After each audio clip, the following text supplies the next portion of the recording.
ito yung bracket natin na kinabit para dito sa Peugeot XP400. So ginamit natin yung provided na bolts. Ayan, 1, 2, 3, 4. So syempre napakaangas tingnan, napakalinis tingnan kasi kala mo wala yung pinaka-stem niya. Pero makikita mo, dito na pala siya nakakabit.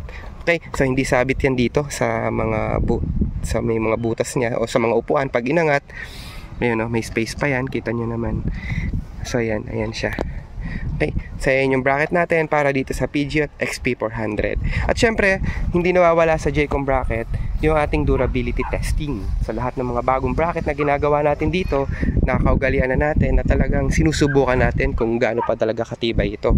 Again, so reference lang ito, in the real life o sa tunay na buhay, hindi naman talaga kayo magkakarga ng isang buong tao, bagkos box lang naman. Pero syempre, basis natin ito para malaman kung matibay nga ba talaga yung bracket na ginawa natin para dito sa motor na ito.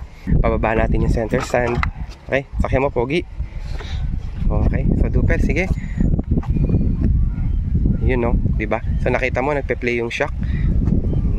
Okay, tibay na tibay, diba? Isa pa, testing mo ulit. Yan.